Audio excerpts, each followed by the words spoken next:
It is a Friday edition of Red Sox Now, presented by FanArch, right here on YouTube. I'm your host, Mike Antonellis, one of the radio and TV broadcasters for the Worcester Red Sox. We'll get into Wong and Worcester. He played again this week. We'll get into that and so much more. But first, if you could subscribe, smash that subscribe on this Friday. Send in your comments, your likes, your dislikes. We'll take it all. I know it's not a winning Friday. It is still Friday, which is good, but another tough loss for the Red Sox. Offense was shut down, but Berrios, very good, as always. 6 2/3 against the Red Sox, but we'll get to Tanner Houck. Again, I'm going to give Vladdy a lot of credit for that last at-bat. Should they have walked him? If you missed it, Vladimir Guerrero on a 3-2 pitch with runners at second and third hits a 3-run homer in the eighth. I don't like the pitch, and I'm going to beat this drum over and over and over. You should use your best stuff. The only curveball Slayton throws, it was out of the zone, though. But that's Vladdy. And I've watched this over and over and over again. I think he knew he wasn't getting a fastball on that count because the Red Sox have done that a lot in this series. And Toronto's been all over it. They have now hit the last 5 home runs. 4 have come on non-fastballs. But that was a pitch low, but Vladdy hit it 112 off the bat.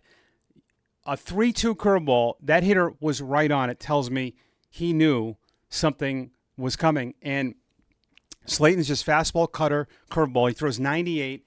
He had Vladdy looking bad in that at-bat. I still think you should get beat with your best pitch. I know it was a ball, but that's Vladdy. He can hit that pitch. And the fact that he hit it 112 and didn't look fooled at that swing tells me he had a pretty good idea of what that was coming. So I want my relievers using their best stuff, and I didn't think Slayton did there. I think they were trying to, once it got to 3-2, they're like, the heck with it. We're going to walk him with that pitch, but Vladdy said no. Alex Bregman knocked in the 2 runs. He just continues to hit a 2-run double. He's hitting .326. He's not knocked in 26 runs.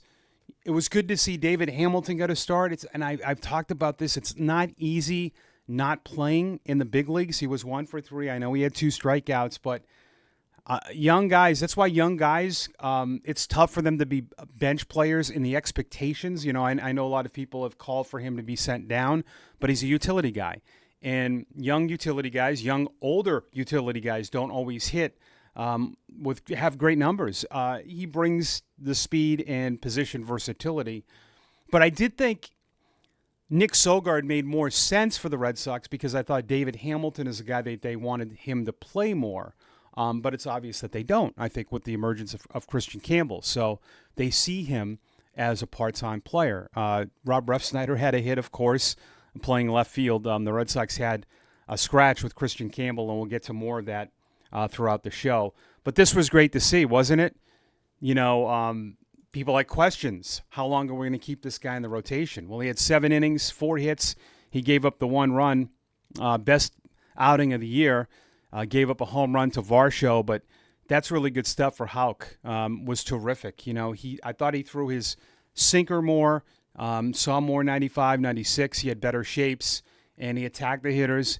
And that's the upside of Houck. Remember, at one point, he was one of the top pitchers in the American League last year. This is what's crazy about baseball. I think it's the one sport where, you know, in football, we kind of know the stars are going to have the same kind of years, right? You know, when you do fantasy football, there's not so many dramatic changes from year to year. I can confidently say that Josh Allen is probably going to be a top 3 player in the NFL next year. Baseball's not like that at all. Guys are up here and then they're down here. They're in the minors. It's such a hard game. I know the sports radio shows don't want to hear that when you say that, but it is. And especially young guys. And I think the more young guys are up there, that's going to have up here and you're going to have down here. It's how they adjusted that. And maybe this is the start to something. That's a good lineup that Houck threw to last night. And really good. Good guy. I was with him in Portland and, happy to see. This is not good news at all. It really is not good news. And that's why I did question the trading of Quinn Priester. You know, I get that you got a draft pick and you got a prospect outfielder, but that's a 40-man arm that's had success now with Milwaukee. And you shouldn't get to the point where we have enough starting pitching, do you? You have another injury. This is not good. He's dealing with shoulder soreness. The fact that he's going back to Boston, he's your number 2 starter right now. I know Bayo should be, but for me, the trust-o-meter, I would put Crochet and Buehler. Just because Bayo is still coming back. But that's a big blow. You have him hurt. You have Fitz hurt. You have Crawford hurt. And, who knows what else happens. Like your depth has thinned now. Maybe the Red Sox are going to make another move at some point. But that's why I didn't love that Quinn Priester move, only because you're still going to need a ton of arms. We know these injuries are going to happen and piling up. And I thought that was really a quick trigger on Priester. But who knows? I could be wrong. That could all work out. The fact that Milwaukee gave you a 33rd overall pick and one of their top prospect outfielders tells you what they think about him. So, that's we'll see what happens.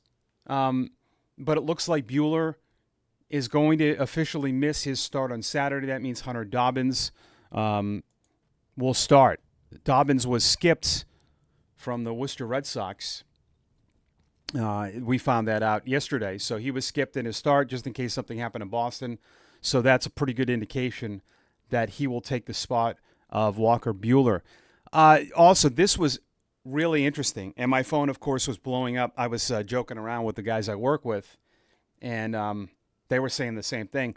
Marcelo Meyer was a late scratch, and we said it's only going to be minutes before the speculation about him getting called up. And I actually got a bunch of text messages asking me that.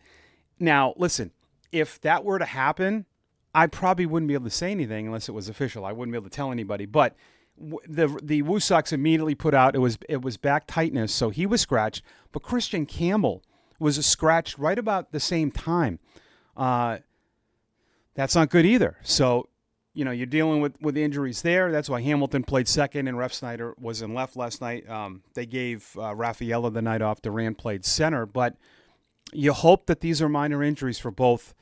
Campbell and Buehler have been 2 core players for you, and you would hate to have anything long-term 33 games in. Myers day-to-day. Connor Wong played again last night for the Worcester Red Sox on Thursday night. He had a home run to right center field. He's still a little skittish catching. That's still the one thing that he's worried about with that fractured pinky. The expectations is that he'll play the weekend with the Woo Sox and then possibly join the Red Sox next week. I think he's going to need 2 more games. We'll see. He could play one more and, call it quitsies in the minors and go. Yes, Monty Grandel had an opt-out on May 1st. He told everyone, I'm good here. I want to stay. I want to try to get to Boston. So Grandel will stay in Worcester. That is all good news. May 1st is the big opt-outs for AAA players. All right, we'll be off the rest of the weekend. The Red Sox are home against the Minnesota Twins. Brian Bayo will pitch on Friday night. We'll have a huge update on Monday talking about Red Sox baseball. Make sure to like, subscribe, and comment on the channel.